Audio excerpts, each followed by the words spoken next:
வணக்கம். மகர ராசி ஐப்பசி மாத ராசி பலன்கள். மகர ராசிக்காரர்களுக்கு ஐப்பசி மாதத்தில் கிரகங்கள் தரக்கூடிய பலன்களாகப்பட்டது எதிர்பாராத தனலாபங்களும் எதிர்பாராத சந்தோஷமான சில நிகழ்ச்சிகளும் நடந்து நீங்கள் மனம் அமைதியாகவும் பொறுமையாகவும் இருக்கக்கூடிய காலகட்டம் வந்திருப்பதினால் பல வகையான நற்பலன்களை அடைவதற்குண்டான வாய்ப்புகள் இருக்கும். கிரகங்கள் தரக்கூடிய பலன்களை பற்றி அறிந்து கொள்வதற்கு முன்பதாக சந்திராஷ்டம தினங்களை தெரிந்து கொண்டால் மிகவும் உதவியாக இருக்கும். சந்திரன் 8ஆம் இடத்தில் சஞ்சாரம் செய்யக்கூடிய 2 நாளாகப்பட்டது எந்த விதமான புதிய விஷயங்களை செய்யக்கூடாது. புதிதாக தொழில் தொடங்கக்கூடாது, வியாபாரம் தொடங்கக்கூடாது, ஊர் பிரயாணம் செய்யக்கூடாது, யாரிடமாவது கொடுக்கல் வாங்கலில் ஈடுபடக்கூடாது.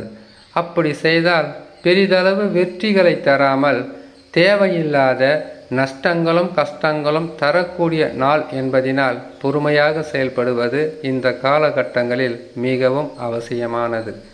சரி, சந்திராஷ்டம தினங்களை பார்க்கலாம். 26/10/2024 ஐப்பசி மாதம் 9ஆம் தேதி சனிக்கிழமை பகல் 2:20 சிம்ம ராசியில் சந்திர பகவான் சஞ்சாரம் செய்யும் போது சந்திராஷ்டம தினங்கள் ஆரம்பமாகும்.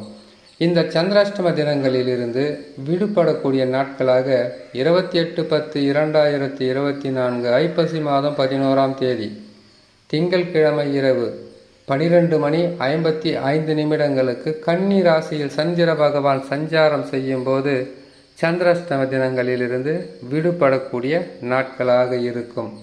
இம்மாதத்தில் கிரகங்கள் தரக்கூடிய பலன்களை பார்க்கலாம்.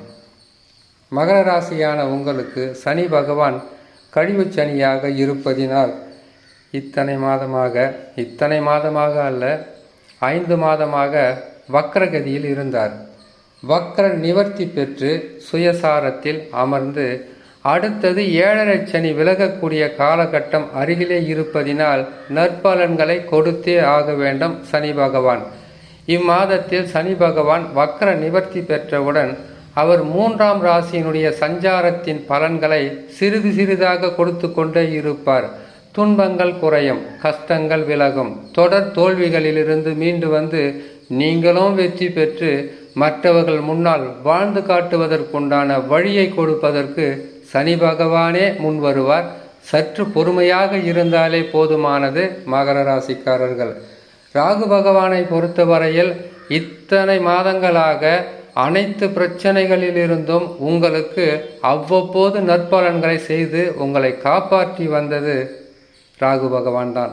3ஆம் இடத்தில் இருக்கும்போது ராகு பகவான் தைரியத்தை கொடுப்பார். உங்களாலேயும் வாழ முடியும் என்கின்ற தன்னம்பிக்கையை கொடுத்தது ராகு பகவான் தான்.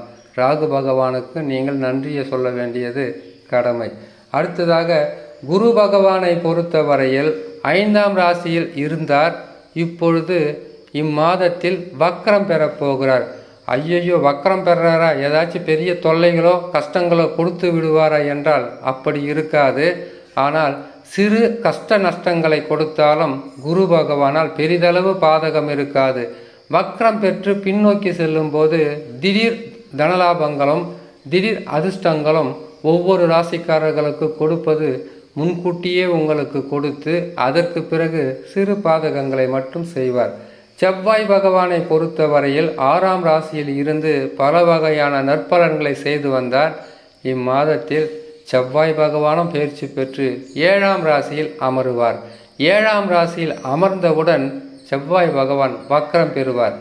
நீசம் பெற்று வக்ரம் பெற்றால் அதீத நற்பலன்களை தர வேண்டியது ஜோதிட கடமை.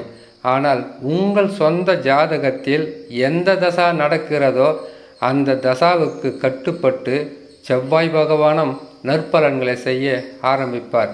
ஆனால் 7ஆம் இடத்தில் வக்ரம் பெறுவதால் கணவன் மனைவிக்குள் சில பிரச்சனைகளும் நண்பர்கள் இடையில் பல வகையான போராட்டங்களும் சிறிது கஷ்ட நஷ்டங்களும் கொடுத்து வக்ர நிவர்த்தி பெற்றவுடன் நற்பலன்களை செவ்வாய் பகவானும் தர ஆரம்பித்து விடுவார். கேது பகவானை பொறுத்தவரையில் 9ஆம் ராசியில் இருப்பது சாதகமும் கிடையாது, பாதகமும் கிடையாது, சம பலன்களாகவே இருக்கும். அடுத்ததாக சூரியன் நீசம் பெற்று புதனுடன் சேர்ந்து தசமகேந்திரம் என்று சொல்லக்கூடிய 10ஆம் ராசியில் அமர்ந்திருப்பது தொழில் மாற்றம். தொழிலில் மாற்றம் ஏற்பட்டால் முன்னேற்றம் அதிகரிக்கும். இதுநாள் வரையில் தொழிலில் இருந்து வந்த சில தடைகளும் பொருளாதார பின்னடைவும் முற்றிலும் மறைந்து நற்பலன்கள் அதிகரிக்கும். சுக்கிர பகவான் 11ஆம் ராசியில் அமருவது உங்களுக்கு யோகத்தை தரும்.